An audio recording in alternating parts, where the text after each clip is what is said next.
The sequel to my favourite cheapish mid-range smartphone of last year is here, and I'm so excited I might have to slip into the splash-proof pants. The Nothing Phone 4a will set you back just £349 or £399, depending on how much lovely storage and RAM you want stuffed inside. And once again, you've got a nippy wee blower with a proper triple lens camera and that lovely stylised Nothing OS shenanigans. So let us have a proper good squint at the Nothing Phone 4a, and for more on the latest and greatest tech, please do subscribe, ding that old notifications bell. Cheers!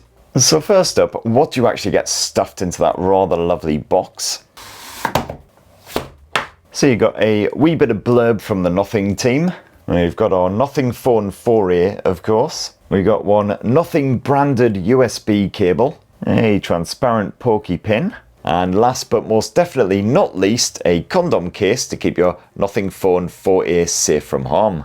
Now the Nothing Phone 4a is, perhaps unsurprisingly, yet another chonky rectangle. It's certainly got plenty of heft. It weighs a millipede's man truncheon over 200 grams. It's a 6.78 inch beastie, but not too much girth because of the elongated design of the screen, so it's reasonably comfortable to clutch. And aye, those bezels may not be quite as slender as what you get with the Nothing Phone 4a Pro, but at least they're not horrifically thick and reasonably symmetrical. You've got Gorilla Glass 7i up front. You do get a pre-installed screen protector as well. And that Gorilla Glass has proven reassuringly scratch resistant on other smartphones that I've tested that have used it. You've also got a mostly plastic frame. As you can see, they're completely matte finish, so it doesn't pick up smudgy, grimy grease at all. And then around back, you've got the usual completely transparent Panda glass. And like last year's model, the Nothing Phone 4a comes in white, black, and a rather splendid blue that your Uncle Spurt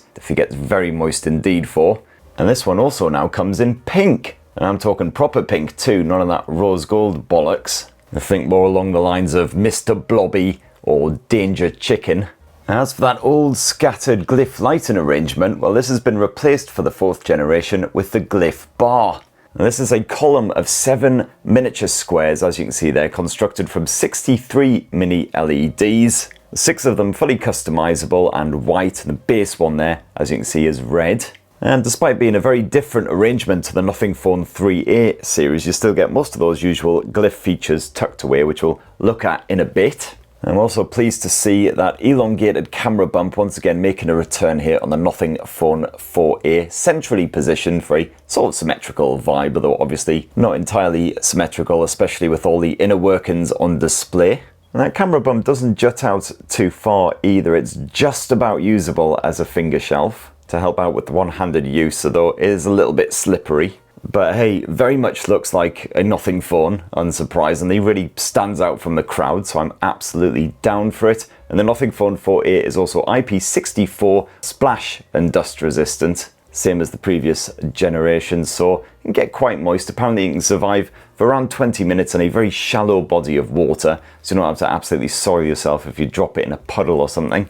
As before, the Nothing Phone 4a sports an in-display optical fingerprint sensor housed right down at the bottom of that screen, so it is a little bit of a stretch, but so far seems perfectly dependable. Even if your thumb's a wee bit moist or something, no worries at all. Hand still taste of pastry after my steak-baked supper. Great stuff. And once you're in there, it is Nothing OS 4.1. slapped on top of Android 16, of course, and Nothing is pledging 3 guaranteed OS updates and 6 years of security patching here, which ain't as good as some other mid-range rivals. Like the Pixel 10a, Samsung's mid-range mobiles, etc. You get several more years on top of that for the OS updates. But at least with the security patching, you can get away with using this smartphone for, half a decade. By which point, the way things are bloody going at the moment, we'll probably all be living in skips in the middle of the Atlantic Ocean anyway. Be a proper real-life water world, except with hopefully less Kevin Costner. And as always, you can opt for a simple, basic stock Android vibe, or go for that Nothing stylized finish.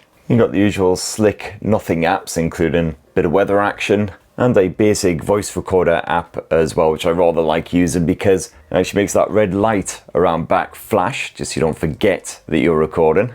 You've got a decent selection of first-party widgets slapped on here as well, which again keep the same tone.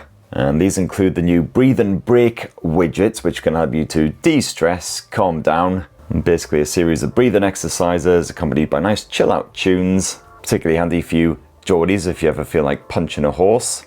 You can also resize some of the apps as well, but unfortunately only a small selection of them, not that many at all. And of course, you still got a bunch of AI bollocks slapped on here, including, rather unfortunately, quite a lot of love for ChatGPT, which ain't the most fashionable thing at the moment. About as fashionable as a bald, middle-aged tech twat banging on at a camera, in fact. But among the AI trough, the juiciest nut is by far the essential space. And this basically acts as a kind of surrogate memory if your own memory is particularly cack. Perhaps you enjoy a single malt, we too regularly, like your Uncle Spurt. You can basically just capture loads of screenshots and it will intelligently data mine any information in there. Summarize all of the most helpful information in there in bullet point form so you can quickly access it. And you can add it all to a collection to store it away, and you can easily search through it all later on as well. You can quickly and easily capture these memories using the essential key, which is now housed up here on the left edge towards the top, and I found that I don't accidentally hit that when I'm, yanking the phone out of my pocket or anything. Just hold in this key at any point and whatever is on your screen will be captured. You can add a quick text or voice note if you want to. And if appropriate, Essential Space can then create a to-do list for you based on whatever it's mined out of there. Doesn't work every time, obviously, can be a little bit balky, but then that's AI in general. But certainly, if you do have a knackered brain like myself, then it's a really useful tool. You've also got yourself a respectable, if not particularly deep, level of customization here. As always, if you want to get involved with that Glyph Bar around back, it's in the Glyph interface section of the settings. You got 3 levels of brightness here, and even on the lowest level it's still pretty damn bright, to be fair. You got a selection of 10 different default ringtones that you can choose between. And alternatively, if you just want to go completely random, you can choose the generative ringtone option.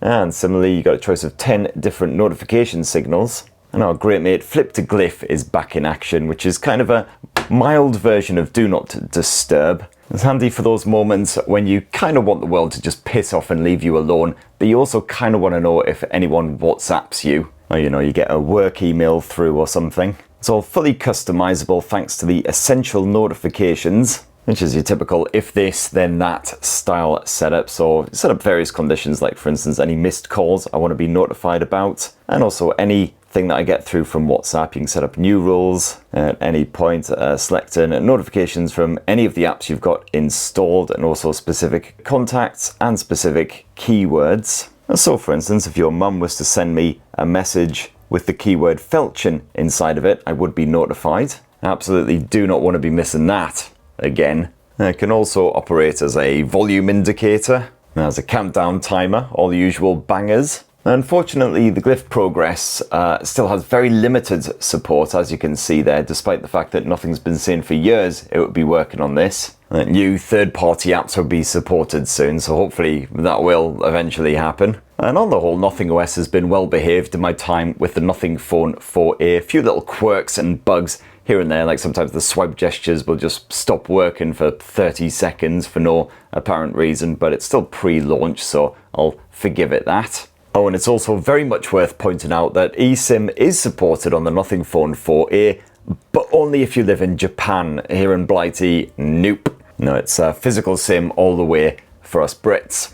Now, lovingly slapped on the front end of the Nothing Phone 4a, you've got yourself a 6.78-inch AMOLED panel again, but it's now crisper than the previous generation with its 1.5K resolution, 2720 by 1224 pixels. It's a wee bit brighter now too. Still struggled to see what was going on in murkier Netflix fare when I was outdoors in quite a bright environment, but otherwise didn't struggle to see what was going on. And contrast is finer though, no dedicated HDR streaming support, reasonably poppy colours, and that refresh rate scales from 30Hz all the way up to 120Hz. And 2160Hz PWM dimming support as well, which you don't get in some rivals from the likes of Samsung and Google, not even on their flagship bloody phones, so great news if you are sensitive to that OLED flicker. And the stereo speaker arrangement perfectly fine here on the Nothing Phone 4a. Not exactly evenly balanced though, that bottom speaker definitely pulling the majority of the weight compared with the tinny AP speaker. Not particularly loud when you max it out, so if you're in a raucous environment then you might struggle to hear what's going on. I'd definitely highly recommend slapping on a pair of Bluetooth headphones or earbuds or something like that if you are enjoying some Netflix, some YouTube, or of course a good bit of music. And the Bluetooth streaming's been absolutely fine for me, no worries there. But what about the performance? Well, the brains of the Nothing Phone 4a is Qualcomm's Snapdragon 7S Gen 4 chipset, backed by either 8 or 12 gigs of RAM, depending on how much money you spunk at Nothing for this lovely shiny see-through blower. I've been testing out the 12 gig model and I found the everyday performance is absolutely smooth as my baldy bonce. And if you are a gamer, well, optimized titles like PUBG and Call of Duty will run fine on this thing, and even more intensive titles like Wuthering Waves are a pretty enjoyable experience. I didn't bump the visual settings above the default medium levels, just left it there. It did bump up the frame rate to 40 frames per second, could just about handle that, though it wasn't a consistent frame rate by any means, did occasionally drop into the high teens and 20s, but overall was fairly stable. Certainly did not enjoy life when I knocked it up to 60 FPS though, that was pretty much right out. But I found the phone was pleasingly responsive, and even when I was gaming on Wuthering Waves for well over an hour, well, no worries, the phone was starting to get a wee bit hot, but I didn't see any kind of throttling. Performance was pretty consistent. And yes, you do have a dedicated gaming mode, which you can yank out at any point, which you can use to block calls, block notifications, or you can just have them pop up any wee little bubble so it doesn't distract you too much. You can also record the action. A few decent wee tools on there. And the battery capacity hasn't really grown over the previous generation. You've got a 5080 milliamp hour cell stuffed inside of that slightly chunky frame. Yeah, that ain't as big as some rivals, which, you know, these days are topping 7,000 milliamp hours quite comfortably thanks to the silicon carbon battery tech. But you know what? The battery life has been really bloody good on the Nothing Phone 4a. Even if you're a highly demanding user like myself, a full charge of that battery will comfortably get you through the longest, most arduous of days, even if you've got screen on time stretching into the double digits. Now, take today, for example. I got up at just after 6 AM, not because I was hungover or needed to vom. I was pleasantly hangover free, in fact, today, just because I've got a lot of bloody videos to shoot. I've so far clocked up almost 6 hours of screen on time. It's now almost 3 PM. Had a wide variety of apps on the go. So for instance, played Wuthering Waves for just over an hour. Spotify, I've been streaming lots of music in the background, mucked around with the camera a wee bit. Plenty of messaging and a bit of work and everything, and I'm still sat here on 40% battery life. So again, despite heavy usage, it'll comfortably last me the day. You could probably just about stretch to a full weekend of action if you're a bit more chill with it. And then when you do need to juice it up, well, you've got the same 50 watt wired charge on here on the Nothing Phone 4a as you had on last year's 3a. So it'll take just over an hour to fully charge it from basically drained, but bugger all support for that wireless charging as usual. And then, hey kiddies, because I love you and adore you so much, why don't we finish up this lovely squint at the Nothing Phone 4a by having a good old poke around that camera tech. And what you've got on here is a proper triple camera setup, which is pretty ruddy rare at a smartphone at this sort of price point. That main 50 meg shooter uses the Samsung GN9 sensor. It's a 1/1.57 inch sensor. It's paired up with a bit of optical image stabilization. I believe that one's recycled from the Nothing Phone 3a, but the telephoto shooter, while still using the same old Samsung GN5 sensor, has been boosted. The optical zoom is now 3.5 times thanks to the fancy pants TerraPrism periscope lens design. And once again, a bit of OIS on board there as well. And then the third and final shooter is a basic 8 megapixel ultra wide angle shooter using that IMX355 sensor of Sony's. And in my limited testing so far with the Nothing Phone 4a, seems like a pretty capable camera setup. That telephoto shooter definitely the highlight, allowing you to capture some pretty crispy looking portrait snaps. Nothing reckons the background separation has improved for this generation, but you'll still get some fuzz and smoothing with some of those shots. But living subjects certainly well handled. Some of my motion shots came out much better than I expected. You've got the usual Ultra XDR smarts as well, which captures 13 raw images at a variety of exposures and combines them into one brightly lit snap. And certainly iPhone fans will be right at home here. You do lose some of the natural shadowing with this, unfortunately, but you know, iPhone fans and Samsung fans will certainly be right at home. And you've got a dedicated night mode, which really does brighten up those low light snaps. Not too much noise, although some of my more ambient shots did come out rather warm. Tones were a bit all over the place. But I'm certainly hoping to test out the camera a lot more alongside the Nothing Phone 4a Pro and do you a full sort of side-by-side comparison type situation later.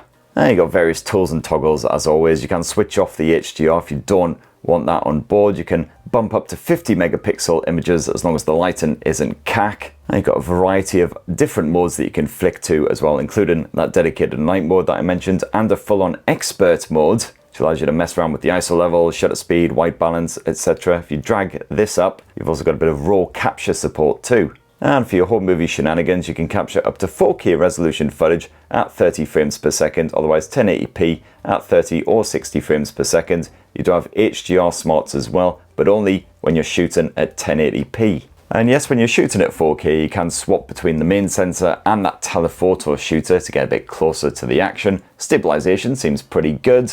Audio capture is nice and clean as well. And yes, when you're shooting video, that old red light around back does flash once again, just to indicate what's going on. But if you're not a fan of this, you can just knock it off in the settings. And then last up, around the front end of the Nothing Phone 4a, you've got yourself a 32 megapixel selfie shooter. Sadly, bugger all 4K support from this bad boy. 1080p at either 30 or 60 frames per second. But again, does a decent job for your vlogging shenanigans. Reasonably crisp visuals as long as you're not shooting in particularly low light. Audio capture is absolutely fine as well. And there you have it, my lovelies. That in a delicious wee nutshell is the Nothing Phone 4a. So as I say, Pro model has been launched alongside the Nothing Phone 4a, but I haven't had a proper fondle of that one yet. Hoping to bring you a full review in just a week or two, so definitely stay tuned for that. I'll do a bit of side-by-side shenanigans with the standard 4a. But so far, really loving this wee bugger. I mean, as I say, last year's Nothing Phone 3a was one of my favourite affordable mid-ranges of the year. And once again, really liking this. Pretty decent performance, great battery life, some excellent features and everything. Love the Nothing OS stylistic vibe. Pretty bloody flexible camera tech for this sort of price as well. But anyway, that's what this dripping northern twat reckons. But what do you think? Are you tempted by the Nothing Phone 4a? It'd be great to hear your thoughts down in the comments below. I've also reviewed the Nothing Headphone Air in a short form video because I don't have the bloody time to do a proper full-length dedicated video of that. So go check that out for my thoughts on all that. And please do subscribe, ding that notifications bell for more on the latest and greatest tech, and have yourselves a ruddy, wonderful rest of the week. Cheers, everybody. Love you.